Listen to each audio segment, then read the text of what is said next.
नमस्कार, आप देख रहे हैं प्राइम न्यूज और मैं हूं आपके साथ आलोक शुक्ला। उत्तर प्रदेश प्राइम में आप सबका स्वागत है। राष्ट्रपति रामनाथ कोविंद पदभार संभालने के बाद पहली बार कानपुर जिले में अपने पैतृक गांव परौंख जा रहे हैं। कानपुर देहात जिले के झिंझक रेलवे स्टेशन पर राष्ट्रपति की स्पेशल ट्रेन पहुंची। यहां झिंझक में लोगों को संबोधित करते हुए राष्ट्रपति कोविंद ने कहा कि मैं आप सबका आशीर्वाद लेने के लिए आया हूं। मुझे इस रेलवे स्टेशन का हर लम्हा याद है। राष्ट्रपति रामनाथ कोविंद ने लोगों से कहा कि मेरी आपसे दूरी नहीं है, प्रोटोकॉल के तहत कुछ दूरियां हैं, आप अपनी बात शिकायत हम तक पहुंचा सकते हैं। आपने कहा कि देश में आज़ादी के बाद बहुत विकास हुआ है, ऐसे में हम सबका भी दायित्व है कि विकास में सहयोग करें। उन्होंने कहा कि कई बार देखा गया है कि कुछ लोग धरना प्रदर्शन करने के दौरान ट्रेनों को रोकते हैं, कहीं कहीं ट्रेन में आग भी लगा देते हैं, जो कि एकदम गलत है। क्षणिक आवेश में उठाया गया ऐसा कदम कहीं ना कहीं हमारे ऊपर ही प्रभाव डालता है। कानपुर देहात मेरा घर है।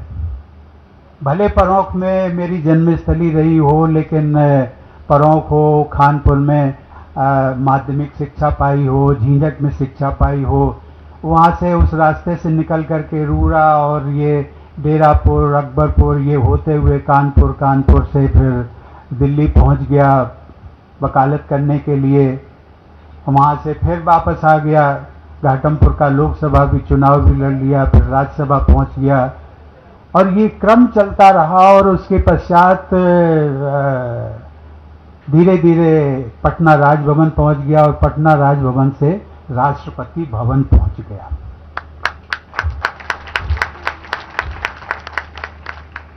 ये रास्ता, ये जो एक गाथा है, संघर्ष की गाथा, लेकिन मुझे प्रसन्नता होती है कि मैं एक ग्रामीण परिवेश से निकल करके आया और यदि संघर्ष के माध्यम से, आप सबके आशीर्वाद से, और ये प्रतीक्षा मैं कर रहा था कि मैं अपने घर कब पहुंचूं, नज़दीक से नज़दीक स्थल पर कब पहुंचूं और उन सबका। हमारी संचालिका महोदय कह रही थी कि मैं आशीर्वाद देने आया हूं। गलत बात है, आशीर्वाद देने नहीं, मैं आप सबका आशीर्वाद लेने आया हूं। ये सचमुच मैं यहां से और राष्ट्रपति भवन तक पहुंच गया, वो सब कानपुर की धरती और यहां के रहने वाले आप सब लोग, महानुभाव, शुभ चिंतक और जो हमारे वरिष्ठ जन हैं, आप सबके शुभकामनाओं और आशीर्वाद के कारण ही वहां पहुंचा हूं। अन्यथा मैं कभी कभी सोचता हूं कि उत्तर प्रदेश ने शायद 9 या 10 प्रधानमंत्री दे दिए, लेकिन राष्ट्रपति आज तक कोई नहीं बना। तो मैं अभी झिंझक में कह रहा था कि ये उत्तर प्रदेश के लिए एक खुशखबरी है। मैं कहना नहीं चाहता था, लेकिन मैं ये कहना चाहता था कि भाई राष्ट्रपति भवन के का जाने का रास्ता भी जो है वो खुल गया है उत्तर प्रदेश के लोगों के लिए। अब कौन पहुंच सकता है, ये आप सबके कृतित्व पर निर्भर करता है। एक जिस महामारी से हम लोग अभी गुजरे और वो समाप्त नहीं हुई, मैं आप सब लोगों से अपील करूंगा। हम लोग मान करके चलते हैं कि मास्क लगाना ठीक नहीं, ये तो सब हो गया। ना जाने कितने लोगों को हमने इस महामारी के दौरान खोया है, अपनों को खोया। वो भी तो अपने हैं जिनको हम जानते नहीं, लेकिन इस क्षेत्र के निवासी रहे। उन सबके प्रति मैं विनम्र श्रद्धांजलि अर्पित करता हूं। और मैं आप सब लोगों से अपील, दो बातों के लिए अपील। ये जो तीसरी लहर की बात हो रही है, अनसर्टेनिटी है, कुछ नहीं कहा जा सकता। अभी आ रहा है कि बच्चों में ये एक प्रकोप और भी जल्दी आ सकता है, लेकिन मास्क और सोशल डिस्टेंसिंग यहां पर है, यहां बना, लेकिन वहां नहीं है। मैं दिक्कत समझ सकता हूं, लेकिन प्रयास करिए, मास्क जरूर लगाइए। और सबसे बड़ी बात यह है कि vaccine, free vaccine for all, ये जो, उसके लिए मैं प्रधानमंत्री जी को धन्यवाद दूंगा कि उन्होंने ये पूरे देश के लोगों के लिए फ्री वैक्सीन, और ये फ्री वैक्सीन जो है ये हम सब लोगों के लिए जीवन कवच है। ये जरूर लगवाइए। मुझे पता नहीं कितने, मैं तो जिलाधिकारी महोदय यहीं पर हैं, मैं आपसे निवेदन करूंगा और हेल्थ डिपार्टमेंट से भी, आप उत्तर प्रदेश स्वास्थ्य मंत्री से भी बात करें और प्रयास करिए कि यहाँ पर फ्री कैंप लगा, फ्री तो लगेगा ही लेकिन कैंप लगाया जाए। हाँ, वो कुछ भ्रम की स्थिति भी थी, अब तो बहुत कुछ दूर हो गई है, वो बहुत जरूरी है। जान है तो जहान है। वैश्विक महामारी कोरोना वायरस संक्रमण की सेकेंड स्ट्रेन उत्तर प्रदेश में अब काफी नियंत्रण में है। प्रदेश में संक्रमण की शुरुआत से अब तक कुल 16,89,416 लोग संक्रमण से मुक्त हो चुके हैं। अब रिकवरी का औसत 98.50% है। बीते 24 घंटे में 226 नए संक्रमण के केस सामने आए, जबकि 17 लोगों की मौत दर्ज की गई है। अपर मुख्य सचिव चिकित्सा एवं स्वास्थ्य अमित मोहन प्रसाद ने बताया कि पिछले 24 घंटे में 2,69,272 टेस्ट किए गए और दैनिक पॉजिटिविटी रेट 0.1% है। मोदी जी के निर्देशन में और उनके मार्गदर्शन में जो सफलतापूर्वक 3T का जो एक फॉर्मूला अपनाया गया है, ट्रेस, टेस्ट और ट्रीट, और उसके साथ साथ जो एक अभिनव प्रयोग हुआ है वो आंशिक कोरोना कर्फ्यू का, जिसमें कि जो माननीय प्रधानमंत्री जी की मंशा थी कि जीविका भी बचाना है और जीवन भी, उसके क्रम में औद्योगिक गतिविधियां चालू रखी गई, आवश्यक वस्तुओं की आवाजाही, ढुलान चालू रखा गया, चीनी मिलें चालू रखी गई, किसानों का गेहूं खरीदना चालू रखा गया।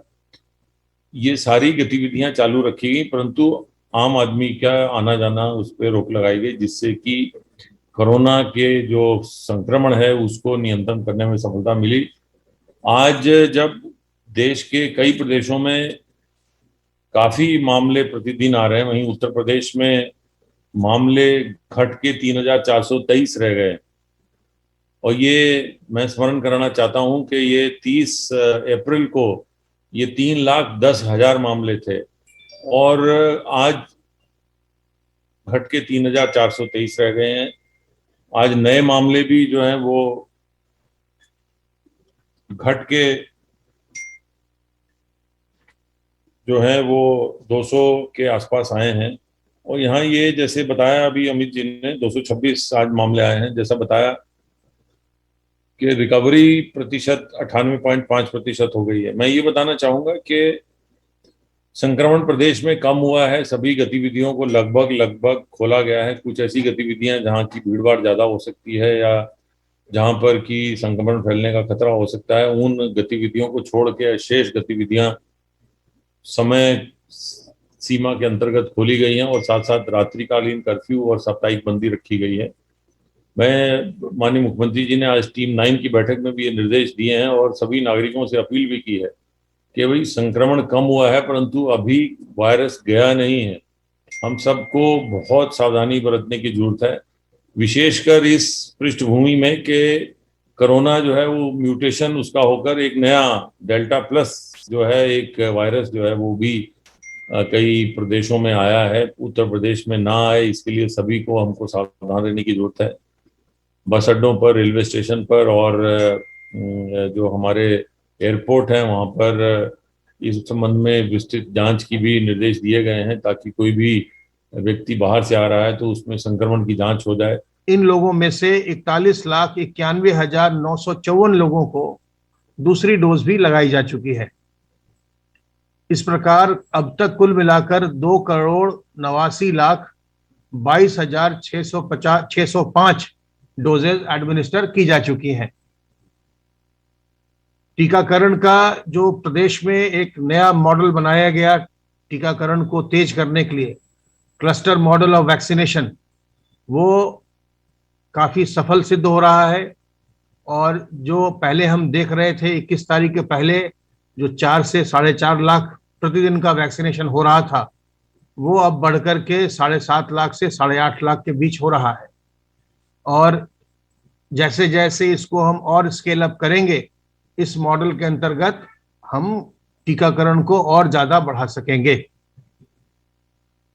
तो जब भी आपकी बारी आती है अपना टीकाकरण जरूर करवाइए और दोनों ही तरह से टीकाकरण का कार्य किया जा रहा है। ग्रामीण क्षेत्रों में हमारी टीमें गांव के भीतर जाकर के प्राथमिक पाठशाला अथवा ग्राम पंचायत भवन में लोगों का टीकाकरण कर रही हैं, और शहरी क्षेत्र में जो हमारे अस्पताल हैं या अन्य जो अर्बन पीएचसी हैं, सीएचसी हैं और ऐसे स्थानों में लगातार टीकाकरण का कार्य हो रहा है।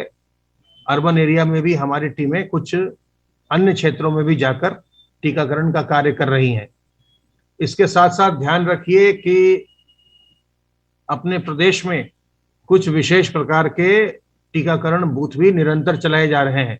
जैसे महिलाओं के लिए महिला स्पेशल विशेष तौर से सभी जिलों में चलाया जा रहा है।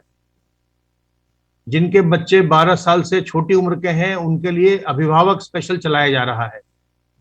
जो रेहड़ी पटरी खोमचे वाले हैं, जो रिक्शा चलाते हैं, ऑटो रिक्शा चलाते हैं, बस चलाते हैं, उनके लिए अलग से वैक्सीनेशन सेंटर चलाया जा रहा है।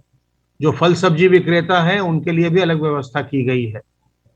और इसी प्रकार से जिन छात्रों को या जिन लोगों को पढ़ाई के सिलसिले में या नौकरी के सिलसिले में विदेश जाना है, उनके लिए विशेष व्यवस्था प्रदेश के प्रत्येक जिला अस्पताल में की गई है, ताकि वो अपना टीकाकरण सही समय से करवाकर विदेश जा सकें।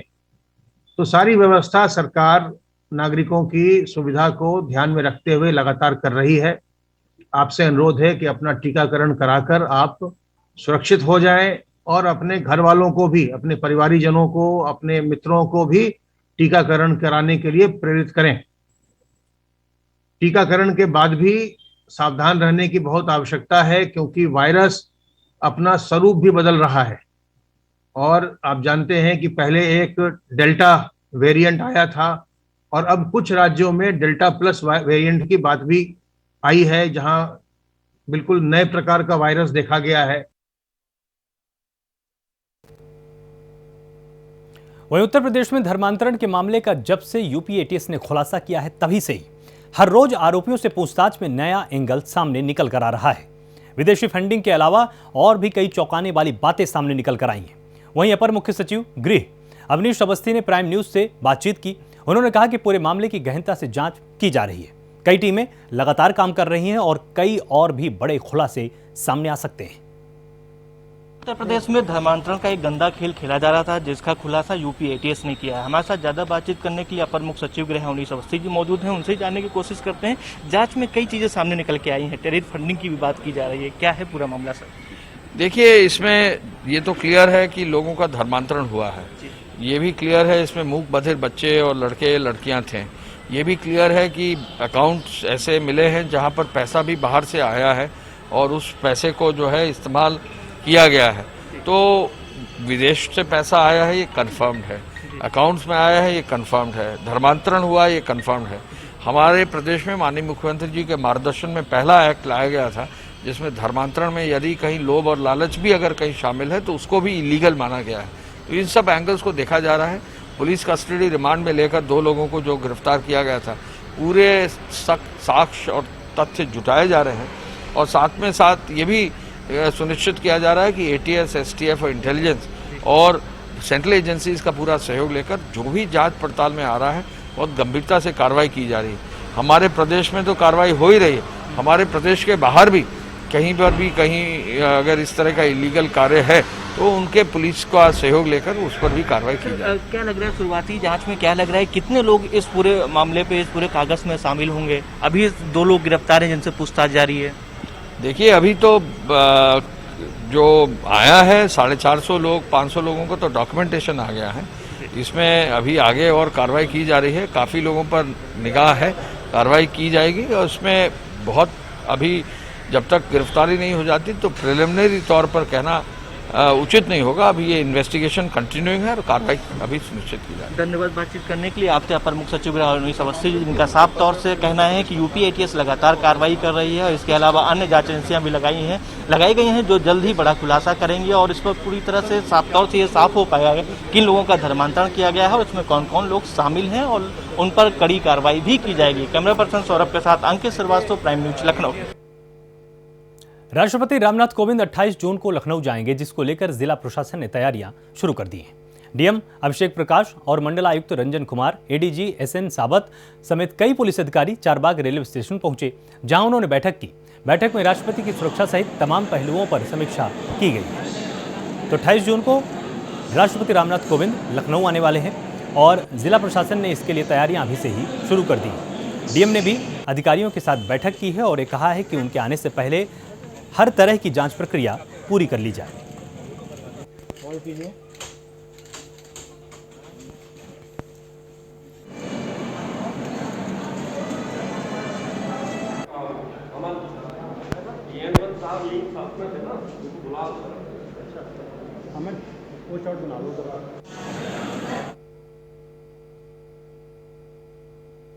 प्रदेश के चिकित्सा एवं स्वास्थ्य मंत्री जयप्रताप सिंह ने अपने एक दिवसीय दौरे में कादीपुर विधानसभा के विभिन्न कार्यक्रमों में हिस्सा लिया है। स्वास्थ्य मंत्री ने देवनगर में शिवनाथ वर्मा महाविद्यालय टीकाकरण को लेकर नवनिर्वाचित ग्राम प्रधानों और उनके सचिवों को जागरूक किया है। मंत्री जयप्रताप सिंह ने ग्राम प्रधानों को संबोधित करते हुए कहा कि पंचायतों का विकेंद्रीकरण का श्रेय बीजेपी पार्टी को ही जाता है। पंचायतों का जो जनहितकारी संशोधन और पंचायती राज अधिनियम लागू हुआ वो सन 1991 में कल्याण सिंह सरकार में किया गया था। आज केंद्र और प्रदेश सरकार की जनहितकारी नीतियों के कारण लाभार्थियों का पैसा सीधे उनके खाते में जा रहा है।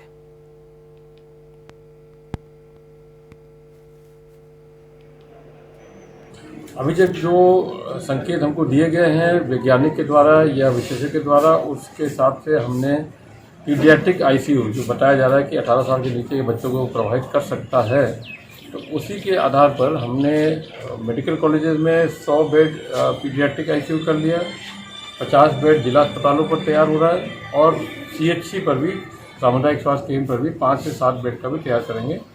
इससे संबंधित जितने भी आपके उपकरण आते हैं, संसाधन आते हैं और पीडियाट्रिक डॉक्टर के जो प्रशिक्षण है, ये सभी तो लगभग कंप्लीट हो गया।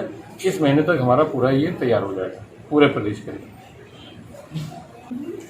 पंचायती अधिनियम के अंतर्गत जो प्रधान अब की चुन के आए हैं और जो केंद्र सरकार और उत्तर प्रदेश सरकार की जितनी भी योजनाएं हैं जो गांव में जाते हैं, गांव और ब्लॉक में, जिला पंचायत में, माने त्रिस्तरीय पंचायती व्यवस्था के अंतर्गत उन सब के बारे में उनको जानकारी देना, उनको प्रेरित करना कि अपने गांव में ज़्यादा से ज़्यादा उन फंड से काम करें।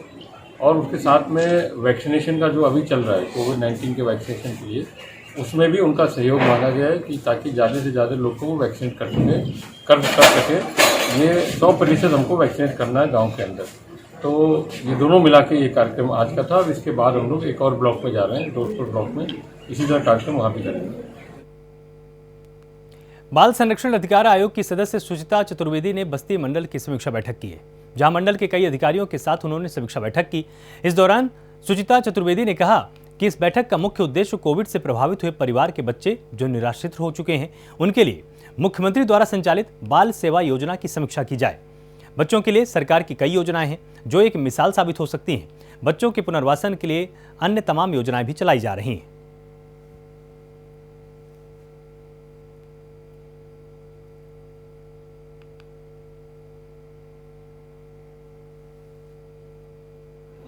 मेरा बस्ती मंडल की यहाँ पर बैठक आयोजित की जा रही है। मुख्यतः जो कोविड के दौरान बच्चे निराश्रित हुए या एकल परिवार बचे, उनको लेकर माननीय मुख्यमंत्री जी द्वारा संचालित जो योजना है बाल सेवा योजना, उसकी यह समीक्षा बैठक है। उस समीक्षा बैठक में मैंने, चूँकि इसमें बहुत सारे डिपार्टमेंट जो हैं वो जुड़े हुए हैं, इसलिए उन सभी डिपार्टमेंट्स को आज यहाँ पर बुलाया गया है। जैसे कि आपके यहाँ के जिला प्रोबेशन अधिकारी जो मुख्यतः इस सेवा योजना को देख रहे हैं, बेसिक डिपार्टमेंट, श्रम विभाग, आईसीडीएस और चिकित्सा अधिकारी, इन सभी को यहाँ पर बुलाकर इस सेवा योजना, बाल सेवा योजना की समीक्षा की जा रही है। मुजफ्फरनगर में पुलिस का ऑपरेशन क्लीन लगातार जारी है, जहां चेकिंग के दौरान स्कूटी सवार बदमाश से पुलिस की मुठभेड़ हुई। इससे बदमाश घायल हुआ है। बदमाश के पास से एक स्कूटी, एक तमंचा और 3 कारतूस बरामद किए गए। वहीं पुलिस ने बताया कि बदमाश पर लूट गैंगस्टर के 23 मुकदमे पहले से दर्ज हैं। तो पुलिस का ऑपरेशन क्लीन लगातार जारी है। पुलिस और बदमाशों के बीच में मुठभेड़ हुई और इस मुठभेड़ में बदमाश घायल हुआ है।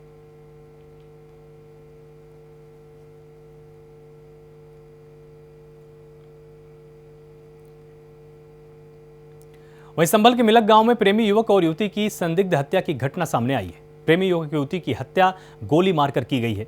युवती का शव उसके घर की दूसरी मंजिल पर बने कमरे में पाया गया है और युवक का शव युवती के पड़ोस की छत पर पड़ा मिला है। मृतक युवक के परिजनों ने युवती के परिजनों पर युवक की हत्या का आरोप लगाया है। युवक युवती का पिछले 1 साल से प्रेम प्रसंग चल रहा था। घटना की जानकारी से पुलिस प्रशासन में हड़कंप मचा हुआ है। सूचना पर एसपी पुलिस बल के साथ घटनास्थल पर पहुंचे और घटना की जानकारी ली। वहीं एसपी का कहना है कि जल्द से जल्द घटना का खुलासा किया जाए।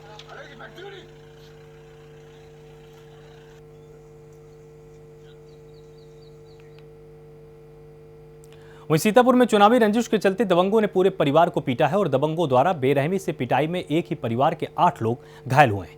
इसमें से 2 लोगों की हालत गंभीर है। सभी घायलों को इलाज के लिए भेजा गया है और पीड़ित परिवार की तहरीर पर मामला दर्ज कर पुलिस जांच में जुटी हुई है। पूरा मामला थाना कमलापुर के बलवंतपुर का है।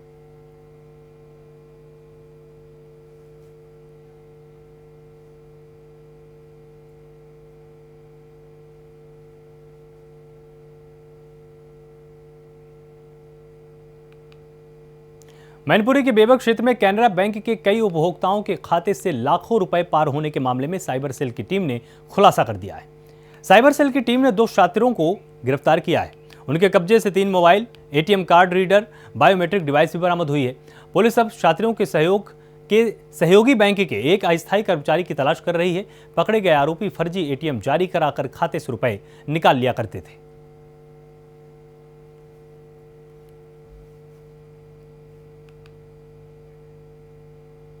वहीं इटावा में बदमाशों के हौसले पूरी तरह से बुलंद हैं, जहां राह चलती महिलाओं को अपनी लूट का ये शिकार बनाते हैं। वहीं एक महिला के गले से बाइक सवार बदमाशों ने लाखों रुपए के आभूषण लूट लिए और मौके से फरार हो गए। पूरी घटना सीसीटीवी कैमरे में कैद हुई है। महिला शादी समारोह से लौटकर अपने घर जा रही थी, तभी रास्ते में बदमाशों ने घटना को अंजाम दिया। मौके पर पहुंची पुलिस ने मामले को संज्ञान में लिया है और सीसीटीवी कैमरे की मदद से बदमाशों की तलाश शुरू की है।